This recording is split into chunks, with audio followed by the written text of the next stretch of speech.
Bonjour Colette. Bonjour Harry. Alors Colette, tu vas nous parler un peu de ton travail. Pourquoi? Parce que il est très intéressant par la technique. Là ici, on voit un petit peu un travail différent de la peinture. Mais où vas-tu chercher tes sujets? Alors mes sujets sont, je dirais, des coups de cœur, des émotions.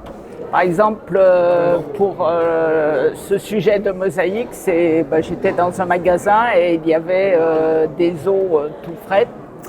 Et les tiges de l'ail frais, je trouvais que ça faisait quelque chose d'absolument fantastique.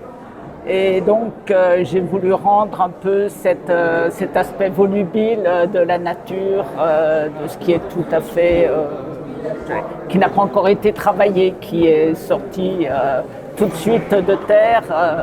Voilà. Mais là tu travailles à la pince à épiler. Ah ben alors, alors la mosaïque c'est une technique effectivement très très longue. C'est une technique dans laquelle je me suis lancée après une visite à Ravenne, où, comme je le disais hier soir, voilà, c'est une technique de fou et je voulais savoir pourquoi on pouvait faire de la mosaïque, à passer son temps à couper des petits morceaux pour les recoller les uns à côté des autres. Et en fait, c'est une technique qui fait dominer le temps. On est complètement en dehors du temps, plus qu'avec la peinture ou le dessin, parce que la peinture, surtout pour moi qui travaille en glacis, il faut attendre que ça sèche, tandis que la mosaïque, c'est immédiat. C'est un peu comme quand je dessine à la plume et à l'encre de Chine. L'encre de Chine, l'encre sèche quasiment tout de suite. Et donc, en fait, c'est presque comme une écriture spontanée. Et c'est intéressant parce que on avance très vite et on est vraiment en dehors du temps parce qu'on n'est pas obligé de dire il faut que j'attende ça sèche, je vais faire quelque chose d'autre à côté. Et quand je travaille la mosaïque, je peux y être jusqu'à 3h du matin, je ne me suis pas aperçu que le temps s'était écoulé. Mais la mosaïque, c'est l'ancêtre de la pixelisation. Oui, tout à fait, tout à fait. Et donc, voilà, alors moi ce que j'aime dans la mosaïque, c'est travailler avec le grès romain parce qu'on a les couleurs comme dans les techniques romaines ou grecques. J'aime pas dans la mosaïque les couleurs très violentes, je trouve que c'est là. Avec la pierre, il faut la douceur des couleurs, voilà. Et juste un petit mot encore sur vos sculptures. Oui, alors, mes sculptures, alors je dois dire que les bronzes sont coulés dans la fonderie Barthélemy qui a coulé aussi le matériel, le mobilier liturgique de Notre-Dame, le nouveau mobilier, donc c'est une référence. Et donc, par exemple, pour la femme avec la tête de chat, donc c'était un message un peu sur la femme. Savoir la tête de chat, c'est le mystère de la femme. Ensuite, elle est nue parce qu'elle a un corps qui est toujours objet de désir. Mais elle lit pour montrer qu'elle a un cerveau aussi. Et donc, je l'appelle la souveraine pour montrer que la femme a tellement de qualités qu'elle sera toujours une souveraine. C'est exceptionnel. Voilà. Et que la femme est la matrice du monde. Voilà. Et le petit garçon, c'est donc en fait le petit garnement, il a un sac de pierre dans la main et dans la poche un lance-pierre. Voilà, c'est pour montrer l'espièglerie de l'enfant. Voilà. Merci beaucoup Colette, c'est vraiment un plaisir. Bonjour Sonia. Bonjour Harry. Alors Sonia, première expo avec nous. Oui. Première présentation de tes œuvres, une calligraphie à toi, de la géométrie et des traces tunisiennes. Exactement. C'est important, c'est important. Merci. Tu ramènes avec toi de la couleur. Tu en es venu comment à la peinture? Est-ce que c'est récent? En fait, je suis toujours passionnée dès l'enfance de la peinture. D'accord. Voilà, j'ai fait plusieurs des expos en Tunisie, personnelles et collectives. Et Ça fait un moment que je vis à Paris et voilà. C'est génial. Et je commence à exposer à Paris. Je suis ravie de participer avec Mais vous moi, je suis dans ravi cette d'avoir. expérience. Moi, je suis Voilà. ravi de voir un petit peu tout ce que tu es capable de Oui, faire. merci. Alors, dans ta calligraphie, il y a bien évidemment des traces, on va dire d'une calligraphie arabe. Euh, Ce sont des symboles, en fait. Euh, Au tout début, moi, j'ai commencé avec le figuratif. D'accord. Mais donc, je mets le figuratif, je mets en honneur des personnages, des tiers-objets et tout ça. Mais rapidement, et après, je me suis orientée vers l'illustration. En fait, c'est pas comme ça, c'est après, vraiment après une profonde réflexion et une méditation propre et personnelle. Mais t'as Où créé. se confond pour moi l'imaginaire et C'est le ça. réel. C'est pas tout réel. Il y a aussi de la. Il y a une grosse part d'une- d'imaginaire. Voilà. C'est en fait c'est la méditation. En fait on trouve c'est entre les signes illustratifs euh, euh, d'une certaine pensée et création propre Ouais.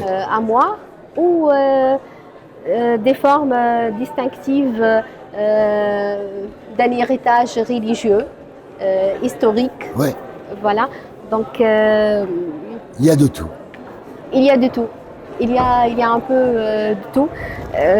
Généralement, pour moi, les symboles sont inspirés de la nature. On trouve dans les anciennes civilisations qui sont la nature est toujours été une source d'inspiration artistique et matérielle pour la culture berbère phénicienne.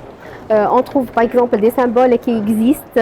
Par exemple, ça c'est l'escargot, qui veut dire qui est toujours associé à la pluie et à la lune, pour dire c'est la saison de la récolte. C'est la saison de la récolte. Il y a l'oiseau, il y a. En fait, il y a de tout. Le Si on taureau. regarde, si on cherche chaque symbole, Il y a de on tout. va trouver de Il tout. y a le tanit, il y a la déesse mère, la déesse de la beauté, de la fertilité. En fait, il y a un peu. Il y a de du tout. hiéroglyphe. Oui. Il y a Merci. les couleurs, les formes géométriques. Et voilà. Et en fait, chaque couleur, chaque symbole associé à des couleurs, ça donne une significative. On trouve la paix, la fertilité, la beauté, la mort, la vie. C'est à peu près Tout- tout ça. tout Tout est. En tous les cas, merci beaucoup. Céline. Merci beaucoup. C'est un vrai plaisir. Merci. C'est le plaisir à moi. Ludovic, bonsoir. Bonsoir. Alors Ludovic, tu viens nous présenter quelques-unes de tes réalisations. Le travail du métal, la découpe du métal, le corps de la femme et de la lumière. Voilà. Donc j'ai lancé moi mon atelier il y a 2 ans et demi maintenant pour faire du mobilier à la base, mobilier bois métal, D'accord. ce que j'ai fait. Et très vite je me suis retrouvé avec des chutes de matière, de tubes, de tôle. Et je voulais pas sacrifier toute cette matière, la mettre au rebut.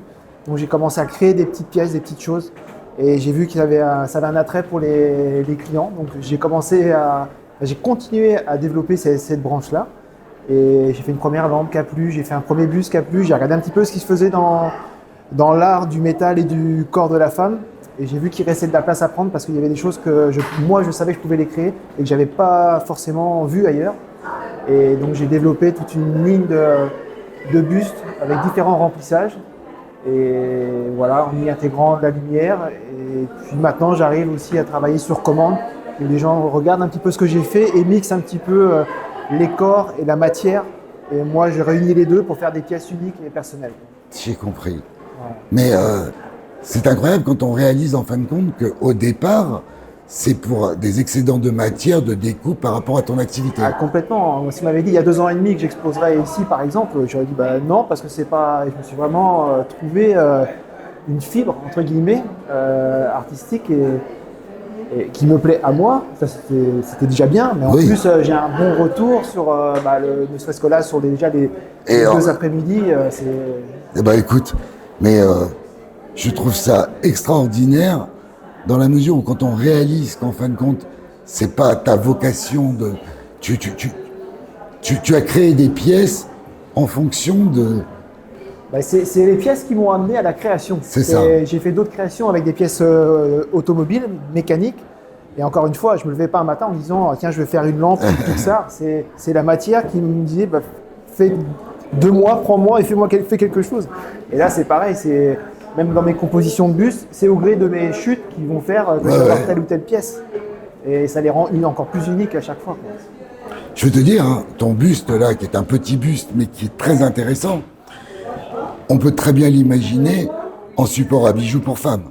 Ouais, et donc j'ai toute une collection de petits bustes qui servent de support à collier. Mais Ouais. pour moi, c'est tellement évident que... En tous les cas, bravo. Ouais. Et merci beaucoup. Merci à vous. Ludo, à plus. À plus.